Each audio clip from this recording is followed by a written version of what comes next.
Let's begin with question number 1.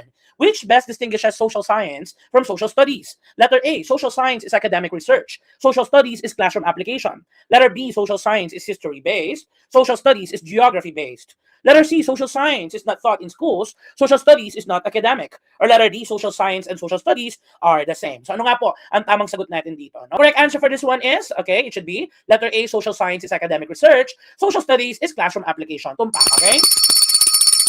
Alright, no? So now let's try to identify or understand the difference between SOC-SCI and SOC-STUD, okay? Ito po yung tanong ko sa inyo ngayon. We have two images here. We have image letter A and we have image letter B. No? Based on these images, alin po ang itinuturing natin na social studies? Once again, no?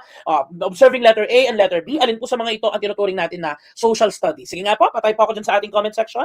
Alright?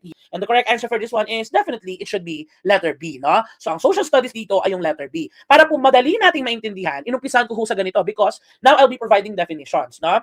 Social science, ladies and gentlemen, refers to the disciplines that systematically study society and human behavior such as sociology, economics, political science, anthropology, and geography. Base po sa nakikita natin sa image letter A, ano kaya ang trabaho ng taong ito, no? Ano kaya ang profession niya? Malamang siya isang anthropologist, di ba? O ngayon, lahat ng mga pinag-uusapan ng mga tao dito sa letter A, yan po ay bahagi ng social science. Kasi we are discipline-based, di ba? Kaya nga po sabi ko, di ba? Kaya nga yung mga unit earners natin, o yung mga political science graduate, yung mga history graduate, yung mga economics graduate, nasaan sila? Nasa social science sila. Kasi kasama nga sa sakop ng social science, itong iba't ibang disiplinang ito. O, di ba? Kayo nga po mga kababayan, sino po dito yung mga graduate of the courses in social sciences, no? Type nyo naman po sa aling course po kayo galing, di ba? Yes, di ba?